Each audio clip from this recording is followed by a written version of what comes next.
Good afternoon dear students, welcome to the English canvas. So आज हम एक और प्रैक्टिकल टॉपिक सीखने जा रहे हैं। ये टॉपिक बहुत ही इम्पॉर्टेंट है, कंप्लेंट लेटर राइटिंग। ये कंप्लेंट लेटर भी फॉर्मल लेटर्स का ही एक पार्ट है। ये उन लेटर्स में से है जो हमें रियल लाइफ में कभी ना कभी लिखने पड़ते हैं, whether you are a student, parent, customer और सिटीज़न। आपको ये लेटर लिखना पढ़ सकता है। तो चलिए इसको सीखते हैं। इसको लिखने का बेस्ट तरीका step by step with format, tips and live practice. और उससे पहले अगर आपको ये वीडियो वर्दी लगता है तो इसे लाइक कीजिए, शेयर कीजिए अपने क्लासमेट्स एंड फ्रेंड्स के साथ। अगर आपकी कोई क्वेरी होती है तो उसको कमेंट करके आप पूछ सकते हैं और सब्सक्राइब ज़रूर कीजिए। सो चलिए शुरू करते हैं क्लास। सबसे पहले समझते हैं कि कंप्लेंट लेटर होता क्या है। So complaint letter is a formal letter written to express your dissatisfaction or inconvenience faced due to a product, service, public facility or issue। तो आसान शब्दों में कहे तो ये एक ऐसा फॉर्मल लेटर है, ये आप तब लिखते हैं जब आपको being a customer, being a consumer, आपको किसी भी चीज़ से जब डिससेटिस्फेक्शन होता है, आपको लगता है कि आपको ठीक से कोई भी सर्विस या कोई प्रोडक्ट नहीं मिला है। जैसे आपने कोई प्रोडक्ट ख़रीदा, वो अच्छा नहीं निकला या वो जल्दी ख़राब हो गया, या आपकी जो भी आपकी एक्सपेक्टेशंस थी उसके उसके अकॉर्डिंग वो प्रोडक्ट काम नहीं करता है, तो आप कंप्लेंट लेटर लिखेंगे। सपोज़ आपके घर के बाहर रोड टूटा हुआ है, या रेड लाइट ट्रैफिक सिग्नल्स ख़राब है, या आपके घर में आपके घर में अच्छा पानी नहीं आता, या इलेक्ट्रिसिटी बार बार चली जाती है, कोई भी इशू है तो भी आप ये कंप्लेंट लेटर लिखते हैं। सो ये किसी अथॉरिटी या किसी रिस्पॉन्सिबल पर्सन को लिखा जाता है। और जैसे कि आपका प्रोडक्ट ख़राब निकला है या वो अच्छी सर्विस नहीं देता, तो आप उस कंपनी के मैनेजर को ये लेटर लिखते हैं। अगर आप पेरेंट हैं और आपके स्कूल में बच्चे को कोई दिक्कत होती है, स्टूडेंट को कोई दिक्कत होती है, कोई भी दिक्कत होती है, तो आप उस स्कूल के प्रिंसिपल को लिखते हैं कंप्लेंट लेटर। और या फिर आपके यहाँ का पानी ठीक नहीं है, इलेक्ट्रिसिटी का इशू है, रोड ठीक नहीं है, स्ट्रीट लाइट्स नहीं है, तो आप म्यूनिसिपल ऑफिसर को ये लेटर लिखते हैं। या जब भी कोई प्रोडक्ट ख़राब निकला है तो उस कंपनी के जो कस्टमर केयर है उसको आप ये लेटर लिखते हैं। इसका एम होता है अटेंशन सीख करना, कि किसी भी प्रॉब्लम को अटेंशन दिलाना, तो इसलिए लिखा जाता है। और ये एक तरह का रिक्वेस्ट लेटर भी होता है, जिसमें आप रिक्वेस्ट करते हैं अथॉरिटी को या रिस्पॉन्सिबल पर्सन को कि वो इसके रिगार्डिंग एक्शन ले, और इसमें सोल्यूशन की भी डिमांड की जाती है, या फिर कंपनसेशन भी एक्सपेक्ट किया जाता है। सपोज़ मैंने मान लीजिए कुछ भी प्रोडक्ट ख़रीदा, जैसे मैंने टीवी ख़रीदा, टीवी अच्छा नहीं आया, तो मैं बोलूँगी ना, भाई आपका प्रोडक्ट अच्छा नहीं है, या तो इसको रिप्लेस कीजिए, इसकी रिपेयरिंग कीजिए, मुझे नया दीजिए, या फिर अगर इनमें से कुछ भी पॉसिबल नहीं है या मैं नहीं लेना चाहती, रिप्लेसमेंट भी नहीं चाहती, तो रिफ़ंड कीजिए, जैसे हम अमेज़ोन वगैरह पर आजकल करते हैं। अगर हमारा ऑर्डर ठीक नहीं आता है तो हम उसको रिटर्न करके बोलते हैं ना, हमें रिफ़ंड दे दो, या हमें अगर प्रोडक्ट चाहिए तो हम बोलते हैं इसको रिप्लेस कर दो। तो वो भी एक कंप्लेंट ही होती है। लेकिन इस लेटर जब हम किसी अथॉरिटी को लिखते हैं तो हम सिर्फ ओरली कंप्लेंट नहीं करते हैं, तब हमें कंप्लेंट लेटर लिखना होता है।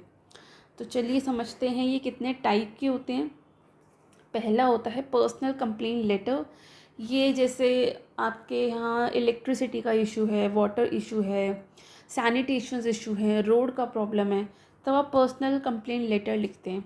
बिज़नेस कंप्लेंट लेटर आप तब लिखते हैं जब आपका प्रोडक्ट अच्छा नहीं आता, डिफेक्टिव आता है, या लेट डिलीवरी हुई है, या जो आपने मंगाया था उस क्वालिटी का नहीं आया है, तब आप बिज़नेस कंप्लेंट लेटर लिखते हैं।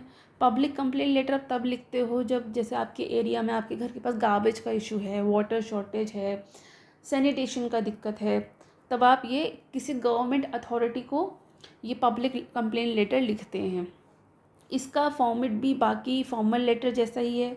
यहाँ पे सेंटर का नाम आता है, यहाँ पर नाम आता है सेंटर का, बस ये थोड़ा डिफरेंस है। बाकी यहाँ पर अगर सेंटर की कोई पोजीशन है, उसका कोई टाइटल है, वो आता है। फिर उसका एड्रेस होता है पूरा 3 लाइन में। फिर यहाँ पर एक लाइन ब्लैंक छोड़ के यहाँ डेट लिखा जाता है। फिर से एक लाइन ब्लैंक छोड़ के रेसिपिएंट्स का जो जिसको भी आप ये लेटर लिख रहे हो उसका रिसीवर्स का बेसिकली नाम आता है, उसका पोजीशन और उसका टाइटल, उसके ऑर्गेनाइजेशन का नाम, उसका एड्रेस। फिर एक और लाइन ब्लैंक छोड़ के सैल्यूटेशन लिखा जाता है। उससे पहले सब्जेक्ट भी लिखा जाता है, यहाँ पर मेंशन नहीं है लेकिन मैं यहाँ लिख रही हूँ। यहाँ आप एक लाइन में वो सब्जेक्ट, वो एक लाइन लिखते हो जिसमें आपका पूरी ये लेटर का जिस्ट होता है बेसिकली। फिर सैल्यूटेशन के बाद आप ये बॉडी जो मेन पार्ट है, बॉडी ऑफ द लेटर इसे कहते हैं, इसे आप 3 पार्ट्स में लिखते हो, 1 2 3, 1 2 3।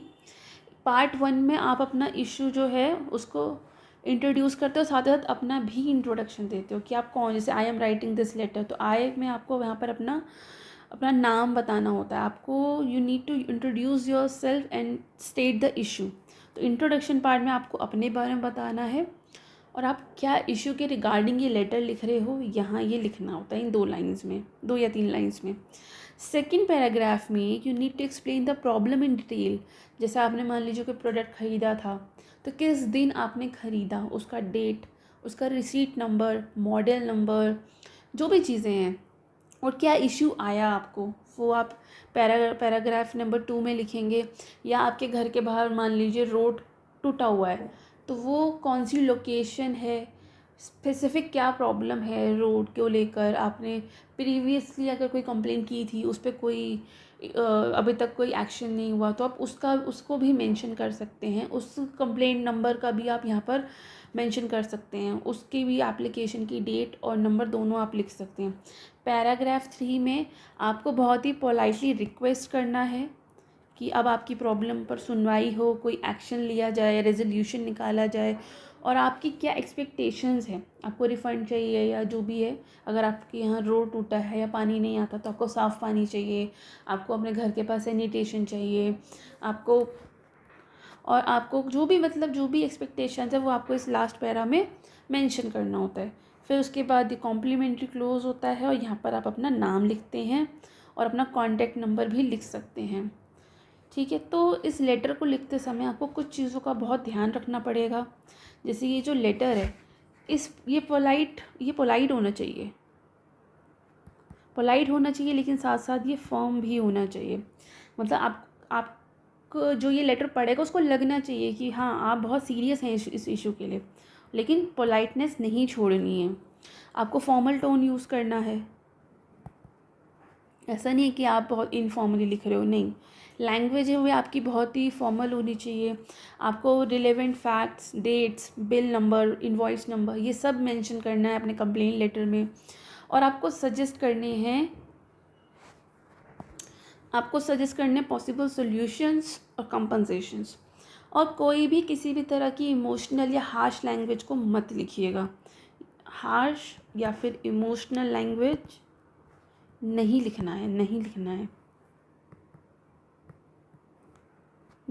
है। ठीक है, सो हमने ये समझ लिया कि हमारा लेटर कैसा होना चाहिए। तो चलिए एक अब लाइव प्रैक्टिस करते हैं। उसके लिए पहले सिचुएशन सोचते हैं। तब तक आप लोग अपने नोटबुक और पेन निकाल कर बैठ जाइए। अगर नहीं निकाल कर बैठे हैं हम साथ साथ ये लिखेंगे। तो चलिए शुरू करते हैं। तो क्वेश्चन यहाँ ये है, यू आर नेहा जैन। देखिए नाम हमें बता दिया गया है तो हम यही नाम लिखेंगे। A residence of model town Delhi, हमको एड्रेस भी मेंशन कर दिया गया है। You recently purchased a washing machine from XYZ electronics which stop working within a week. 1 week में काम करना बंद कर दिया वॉशिंग मशीन ने। So write a letter of complaint to the manager requesting a replacement. तो यहाँ पर एड्रेस, नाम और इशू और कंपनी का नाम जिसको हम ये लेटर लिखना है वो मेंशन्ड है। तो चलिए लेटर लिखते हैं। तो मैंने यहाँ पर लिखा है सेंडर का डिटेल, नाम, एड्रेस, पिन कोड हमें हमेशा पता नहीं रहता है उस जगह का, और यहाँ क्वेश्चन में भी मेंशन नहीं था तो इसलिए हम 1100XX लिख देंगे। अब एक लाइन ब्लैंक छोड़ के हम लिखेंगे आज का डेट।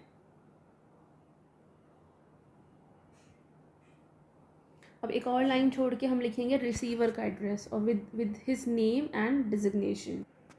मैंने आपको बताया ही था कि जब हम किसी कंपनी के किसी प्रोडक्ट का कंप्लेन लेटर लिखते तो हम मैनेजर को लिखते हैं। तो मैंने लिख दिया, कंपनी का नाम लिख दिया, जिस जगह का थी ये कंपनी, मतलब जहाँ इनका शोरूम था उस जगह का नाम लिख दिया, Karol Bagh, new Delhi, pin code. अब आगे लिखते हैं सब्जेक्ट। देखिए सब्जेक्ट में मैंने लिखा है complaint regarding defective washing machine purchased on, और फिर डेट लिख दिया। ये लिखना यहाँ ज़रूरी होता है इस तरह के लेटर। सो यहाँ का डेट देखिए, मेरा जो भी लेटर था वो मैं लिख रही हूँ 11 जुलाई को, और एक वीक बाद यहाँ पे लिखा था ना, एक वीक बाद काम करना बंद कर दिया मशीन ने, तो इसलिए मैंने 11 जुलाई से एक वीक पहले की डेट डाल दी है। तो चलिए अब आगे लिखते हैं। अब हम लिखेंगे सैल्यूटेशन। इसमें हमने लिखा है रिस्पेक्टेड सर और मैडम। अब हमारा लेटर का मेन कंटेंट हमें लिखना है the body part of the letter, जिसका फर्स्ट पैराग्राफ में मैं यहाँ पर सेंडर को इंट्रोड्यूस करूँगी और उसको क्या प्रॉब्लम है वो स्टेट करूँगी। ठीक है। सो मैंने यहाँ लिखा है, I Neha am writing to bring your notice that I recently purchased a fully automatic washing machine. यहाँ देखिए ब्रैकेट में मैंने लिखा है मॉडल नंबर लिखा है WM4500 from your store on, date लिखा उस दिन का।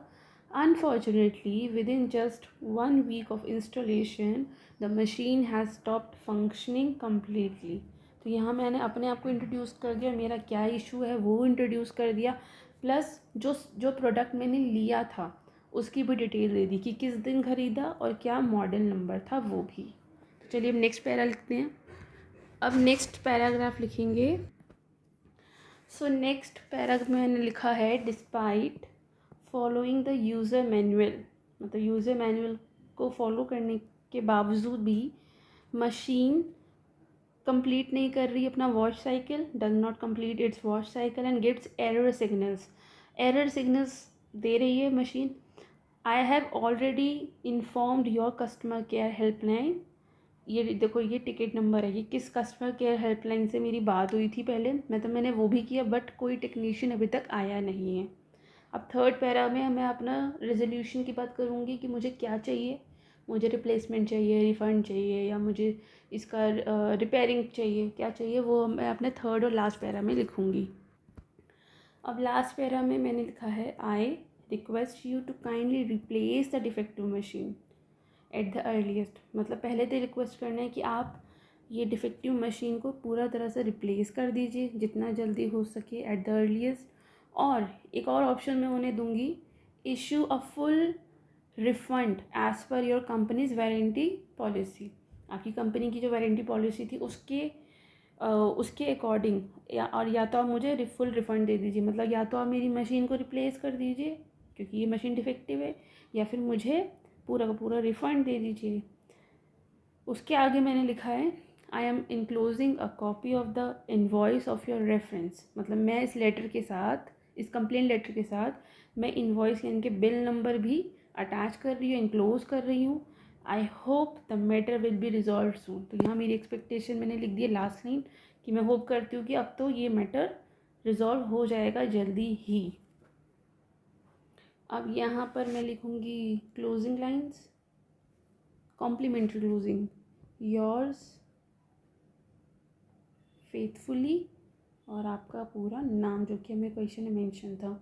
हम यहाँ पर एड्रेस वगैरह नहीं लिखेंगे क्योंकि हमने अपना इनवॉइस जो था, ये कहाँ गया, ये अटैच किया है, तो इसमें हमारा फ़ोन नंबर, एड्रेस सब ऑलरेडी मेंशन रहता है, तो अलग से लिखने की ज़रूरत नहीं है। तो देखा आपने और मैंने कितना सुंदर कंप्लेंट लेटर लिखा है। आप चाहें तो इसका स्क्रीनशॉट भी ले सकते हैं ताकि आप बाद में प्रैक्टिस कर सकें, और कमेंट सेक्शन आपके लिए हमेशा ओपन है। आप खुद से भी किसी और टॉपिक पर कंप्लेंट लेटर लिखकर कमेंट सेक्शन में मुझे दिखा सकते हैं, उसको मैं पर्सनली पढ़कर फीडबैक देने की कोशिश भी करूँगी। सो स्टूडेंट्स, आज हमने सीखा कि कैसे एक इफ़ेक्टिव कंप्लेंट लेटर लिखते हैं with proper format, tone and structure. ये स्किल सिर्फ हमारे एग्ज़ाम्स के लिए इम्पोर्टेंट नहीं है बल्कि रियल लाइफ में भी। देखिए रियल लाइफ में भी ऐसे इश्यूज हमारे पास आ जाते हैं, तो हमें लेटर्स लिखना आना चाहिए। सो आप सभी इस फॉर्मेट के थ्रू अपना लेटर लिखने की प्रैक्टिस ज़रूर करें। सो अगर आपको ये क्लास हेल्पफुल लगी हो तो वीडियो को लाइक शेयर ज़रूर कीजिएगा और चैनल को सब्सक्राइब करना बिल्कुल मत भूलिएगा। और कल हम पढ़ेंगे एक और फॉर्मल लेटर, कंप्लेन लेटर का ही एक और practical vision, municipal complaint. So stay tuned, keep learning. Thank you.